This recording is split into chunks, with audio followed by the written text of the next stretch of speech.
Hello friends, welcome to today's session over IAM password policy. So we have been discussing a lot over policies. In fact, in the last lecture, we discussed how the policy structure looks like, but now we are going to take a look at how identity and access management policy looks like. So I've got a screenshot of where you can set the password policy. So this is how it looks like. And let's take a look at what different options do we have.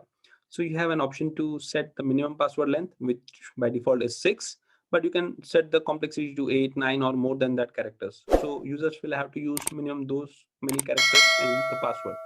Then the different options are require at least one uppercase letter. So user will have to at least use one uppercase. Require at least one lowercase letter. So user will have to use at least one lowercase. Require at least one number. Require at least one non-alphanumeric character. Allow users to change their own password. Enable password expiration. So here you can set the password to expire. Password expiration period in days. So the moment you enable password expiration, you will have to set after how many days the password is supposed to expire.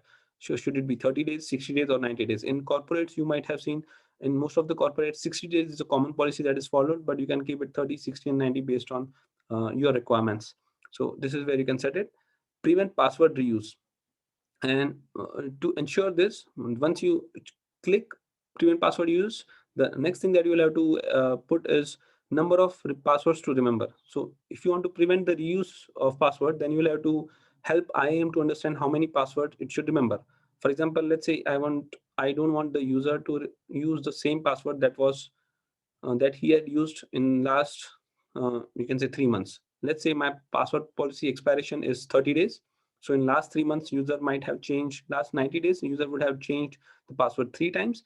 Now when the user is changing for the fourth time in the fourth month, I want AWS to remember last 3 passwords. So if I check prevent password reuse, I'll have to ensure that a number of passwords to remember is 3, so that Amazon will remember last 3 password and it won't allow user to use those for the fourth time. So this is how it works. Then we have got password expiration requires administrator reset. So here, if the password has to expire, then the reset has to be done by administrator if you check this.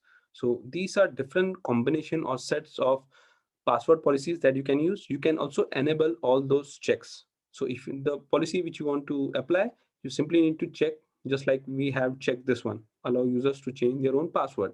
So whatever policies you want to apply, just click check mark those. You can also check mark all these policies along with setting up the minimum password length. So this is what IAM policy, password policy looks like, and you can set it to the complexity level that you want it. So just in a nutshell, to summarize, IAM, you can set the password policy. You can set password policy to for users to rotate the password after 30, 60, or 90 days the way you want it, and you can add the combination of different set of parameters to make the password more complex. So I hope this session was informative, and now you know the password policy much better than what you knew earlier. So I hope you enjoyed this session. In case if you have any queries, you can write me in the comment section, and also let me know about your takeaways or your thoughts over the current section. I'll see you in the next informative session, and see you. Goodbye.